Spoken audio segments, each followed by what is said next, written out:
plot armor, no respawns, just one man, two cities, and the deadliest weapons ever created. In a world-ending double feature no one asked for, Tsutomu Yamaguchi didn't just survive the first atomic bomb, he walked into the second like it was a sequel. While most of us complain when the Wi-Fi drops for 5 minutes, this guy tanked 2 nuclear explosions in the same week. This isn't fiction. It's not an anime origin story. This actually happened. And somehow, this man's story is both terrifying and weirdly inspiring. Hiroshima, the first bomb. It's August 6th, 1945. World War II is still dragging on. Japan's showing no signs of surrendering. Meanwhile, the United States has something new. Something that would change the course of history forever. Hey, before we dive into this man's story, can you guys write hello in the comments? It helps the algorithm push the video more. I promise I will respond to everyone. Okay, let's get back to the story. That morning, the skies over Hiroshima are eerily clear, and flying high above is a plane with a bomb nicknamed Little Boy, which is honestly a pretty misleading name for something that could vaporize a city. Down below, Tsutomu Yamaguchi is in Hiroshima on a business trip.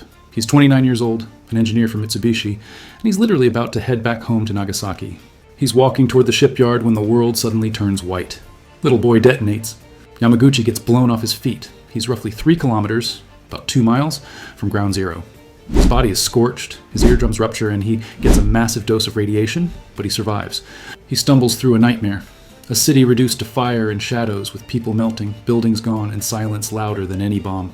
Somehow, he makes it through the wreckage, spends the night in a shelter, and then, plot twist, he decides to go home, to Nagasaki. Nagasaki, the sequel. 2 days later, this walking miracle is back in Nagasaki, bandaged, burned, traumatized, but breathing. He goes to the hospital, and on August 9th, despite just surviving the single most destructive weapon ever used, he reports back to work. Absolute legend. He's in the middle of explaining to his boss what just happened in Hiroshima, warning them that the US has a bomb unlike anything the world has seen. And right as he's describing it, boom! Nagasaki gets nuked. The second bomb, Fat Man, drops, and once again, Yamaguchi survives. The building he's in is reinforced, so he escapes with less injury than the first time. But still, radiation, shockwaves, chaos, death. Twice in 3 days.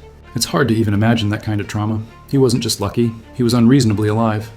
Life after the bombs. So, what do you do after surviving 2 atomic bombs? Tsutomu could have faded into history quietly. Instead, he spent the rest of his life as a living witness. Someone who didn't just talk about history, he embodied it.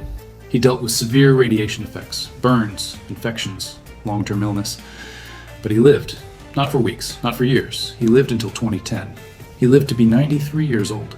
For decades, Yamaguchi kept a low profile, but eventually he chose to speak out against nuclear weapons, against war, and for peace. He wasn't angry, he wasn't bitter, he just didn't want this to happen again. Ever. In 2009, he was officially recognized by the Japanese government as a Niju Hibakusha, a survivor of both bombings, the only one ever officially acknowledged. He became a global symbol, not just of survival, but of warning. He had seen hell, and he didn't want anyone else to. Hey guys, don't forget to like and subscribe. It really helps the channel. The legacy. Tsutomu Yamaguchi wasn't a superhero. He wasn't trying to be a legend. He just wanted to go home after a work trip. But fate, history, and 2 of the deadliest weapons ever built had other plans. And somehow, this quiet man, this engineer, lived through both and turned his survival into something meaningful. He didn't just beat death, he gave it purpose.